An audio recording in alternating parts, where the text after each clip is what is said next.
일단 제가 이번 11월 말경에 이제 한가람 예술관에서 그 1년에 한 번씩 그 미술협회에서 하는 정기전이 있었어요.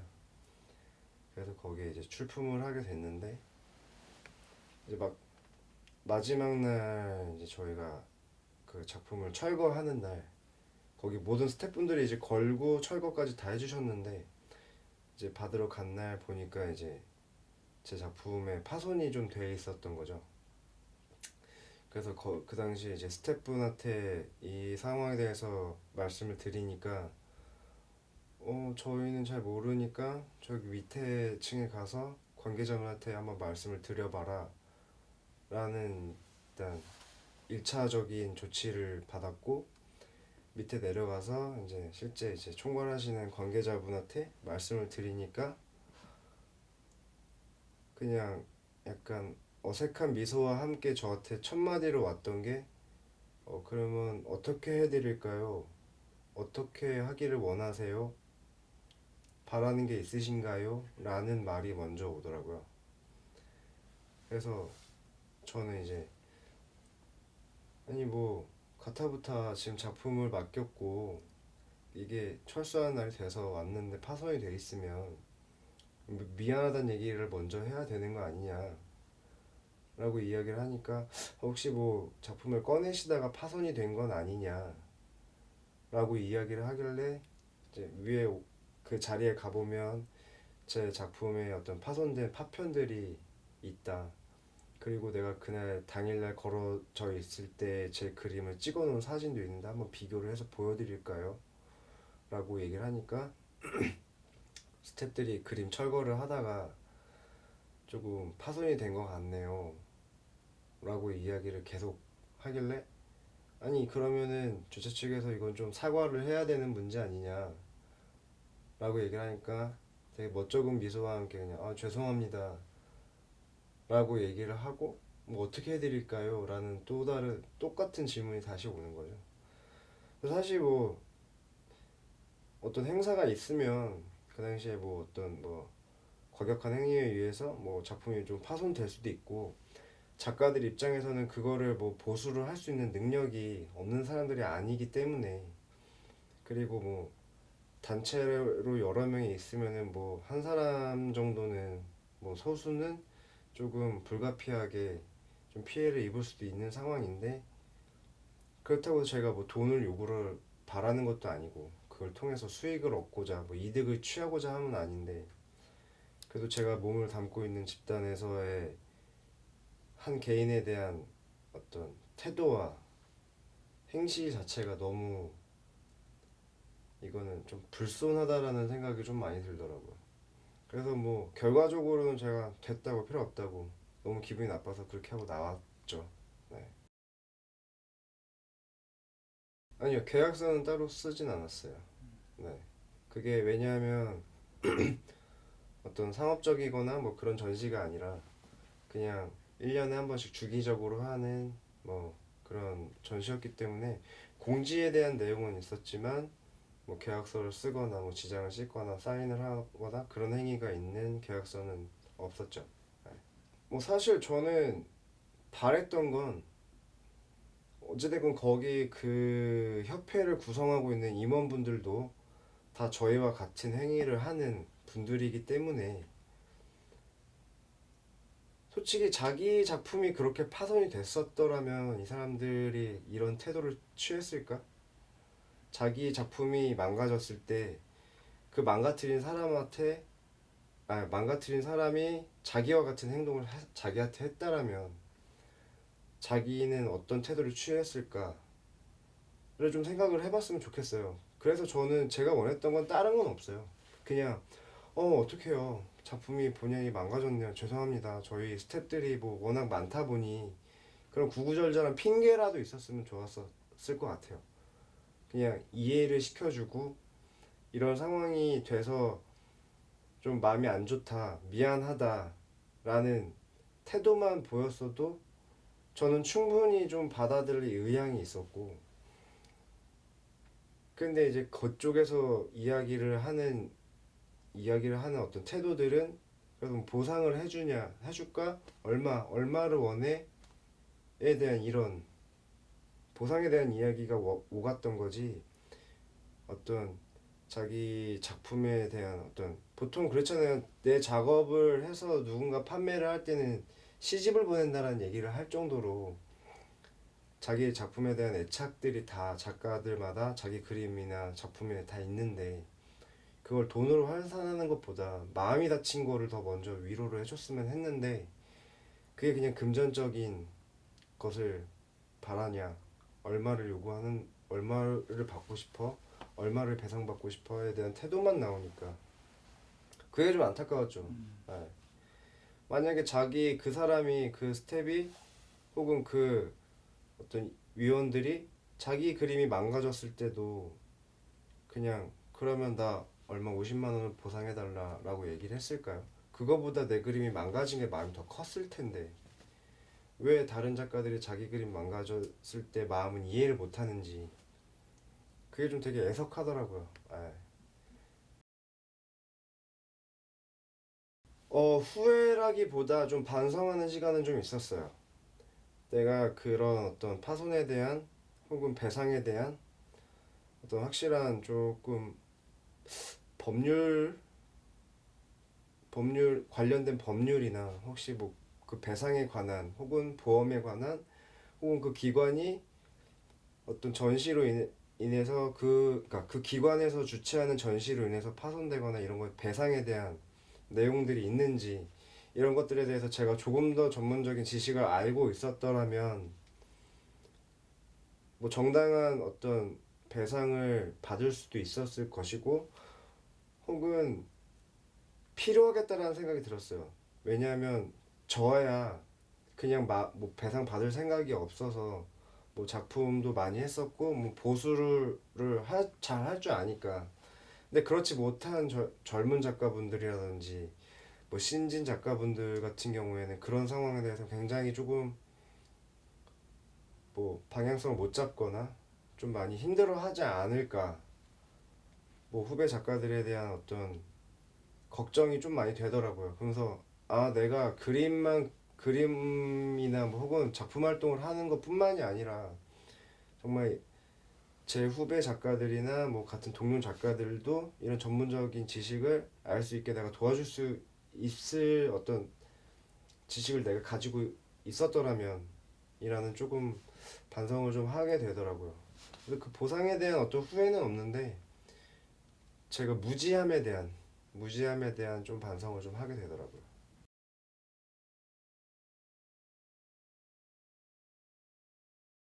그 전시 주최 측에서 늘 거는 어떤 공지사항이나 이런 것들이 있어요. 보면 그런 것들에 대한 좀 꼼꼼하게 전시하기 전에 꼼꼼하게 그런 것들을 체크를 해서 뭐 배상에 관한 내용이 있는지 없는지에 대한 부분도 조금 미리 참고를 해주시면 좋을 것 같고 그리고 지금 현재 많은 아티스트 분들을 중심으로 인해서 어떤 예술 관련 뭐 저작권 관련된 법률이나 보호받을 수 있는 권리와 법률에 대해서 좀 이렇게 모임 혹은 교육 이런 컨텐츠들이 굉장히 많더라고요. 그러니까 그런 것들을 조금 찾아서 좀 교류를 하시고 좀 교육을 받으시면 좋을 것 같아요. 그래서 그것 때문에 저도 조금 많이 그런 관련 기관들이라든지 그런 강좌라든지 강의를 좀 많이 찾아보고 있어요. 네. 근데 확실히 그런 게 아직 전문화되지 않은 건 사실인 것 같아요. 네.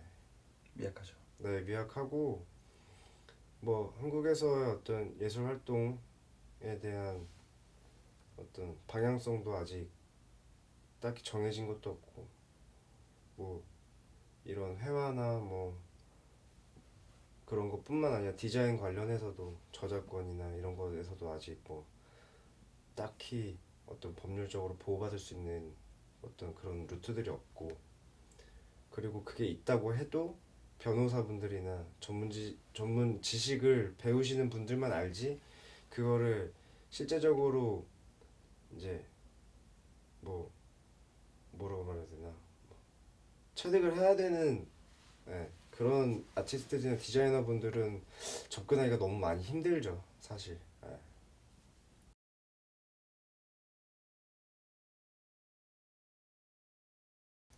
일단 저도 얼마 전에 뭐 사고가 있었었는데, 뭐 교통사고였죠.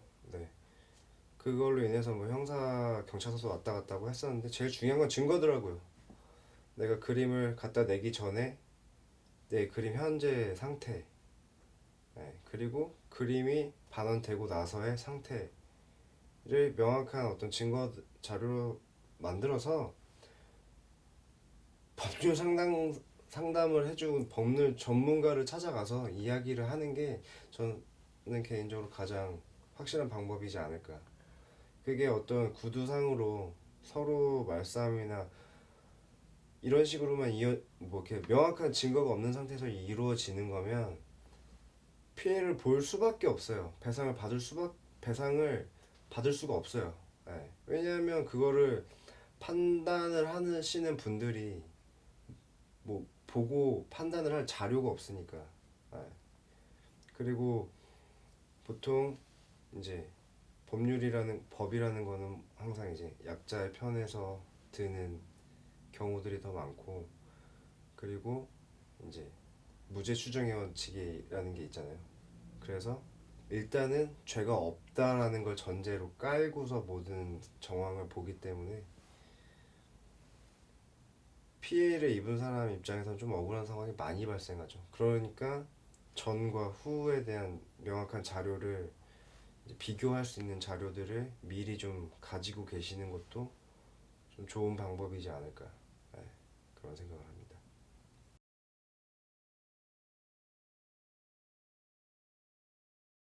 어떻게 보면 상부 기관한테 욕을 먹을 수 있는 굉장히 큰 부분이기 때문에 어떻게든 무마하거나 깎아내려고 하는 경향이 굉장히 다분해요.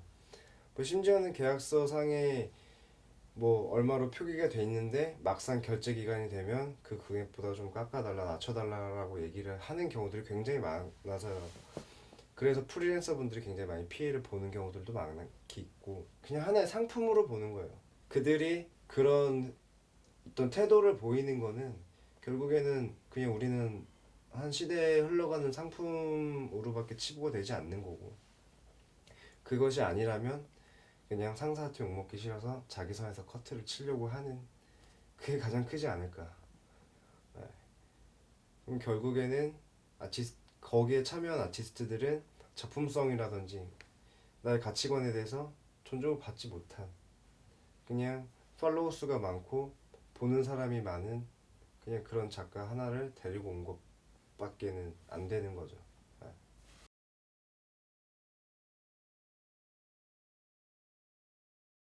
그렇게 되고 끝났는지. 네, 그렇게. 네, 저는 그래서 뭐 전시는 일단 마무리가 됐고 그분들의 어떤 태도는 처세는 그러했고, 그래서 저는 그냥 마음만 상한 상태에서 이제 그냥 집으로 돌아왔는데, 중요한 거는 그 사건에 대한 미련을 두는 것보다 다음 전시나 혹은 앞으로 있을 전시 혹은 앞으로 제가 만나게 될 어떤 후배 작가분들이나 젊은 작가분들, 저보다 경험이 조금 부족한 분들에게 제가 조금이라도 도움이 되는 정보들을 제가 가지고 있는 게 훨씬 더 저는 조금 더 중요하다고 하고 있어요. 새로 이제 뭐 처음 그림을 거시거나 이런 분들한테 좀 당부 아닌 당부를 하고 싶은 게, 이 작업이라는 거는 자기 자신에 대한 표현이라고 생각을 해요. 예. 누구는 글을 써서, 누구는 목소리로, 누구는 행위로 어떤 개념이나 가치관을 받아들인 나를 표현하는 행위라고 생각을 하거든요. 근데 그거를 부끄러워 하시지 않으셨으면 좋겠어요. 네. 왜냐하면 그 행위를 통해서 누군가의 가치관과 생각들이 바뀔 수도 있고, 그리고 영향을 받아서 또 다른 가치관이 생길 수도 있는 거거든요. 그래서 저희는 되게 중요한 미션을 늘 가지고 이 작업들을 해야 된다고 생각을 해요. 그렇기 때문에 부끄러워하거나 쑥스러워하지 마시고 틀렸다 맞다를 평가받는 시간이 아니기 때문에 자기만의 명확한 가치관과 사상을 정리를 해서 작업에 투영을 시키시고 그거를 보시는 분들에게 명확하게 이야기하시고 명확한 목소리로 목소리를 내셔야만 거기에 대한 존중을 받을 수 있고 그래야 이제 후배 작가님들도 그런 태도를 가지고 있어야 다른 새로운 가치관을 받아들일 마음의 준비가 되는 것 같아요. 네. 그래야 조금 더 넓은 사상과 가치관, 여러 가지 가치관이 또 뭉쳐서 새로운 것을 또 만들어내고 계속 발전적인 뭐 속된 말로 고인물이 되지 않고 퇴화되거나 후퇴되는 게 아닌 늘 새롭고 그 시대를 반영을 하고 남들이 못하는 못 내는 소리들을 우리는 내고 네. 그렇기 때문에 부끄러워하지 마시길 바라고 당당하게 대신에 명확하고 정리가 잘 되어 있는 네. 그리고 또 하나는 처음 그림을 거시는 분들한테 얘기를 하고 싶어요. 네. 쫄지 마세요. 원로 작가분들 뭐 큰 그림 다 필요 없어요. 네. 내 그림이 제일 소중하고 내 그림이 가장 멋있고 저는 그렇게 생각하셔야 된다고 생각해요. 그러니까 뭐 옆에 뭐 혹은 다른 작가분들이 큰 그림을 그렸다 뭐 되게 멋있다 옆에 뭐 되게 대선배님이 그림을 걸었는데 그래서 나는 한 구석에 이런 거 쫄지 마시고 당당하게 얘기하세요. 네. 부모님들은 여러분들의 부모님들은 여러분을 그렇게 키웠어요. 네. 내 작업물은 내 자식이나 마찬가지이기 때문에 그리고 나의 삶과 나의 가치관이기 때문에 그거를 부끄러워하는 순간 나 자신을 부끄러워하는 거랑 똑같은 거예요. 네. 저 사람이 자기 그림이 소중하다면 제 그림도 소중하게 대해줘야 되는 거예요. 네. 그리고 내가 내 그림을 소중하게 대하면 나도 남의 그림을 소중하게 대해줘야 되는 거고 근데 내가 내 그림을 소중하게 못 대하면 다른 사람 그림도 소중하게 대하지 못해요. 네. 그럴 때는 전시장에 갔을 때도 당당하게 내가 걸고 싶은 자리에 내가 걸고 싶은 모양으로 마음껏 그리세요. 네. 그러셨으면 좋겠습니다. 쫄지 마십시오.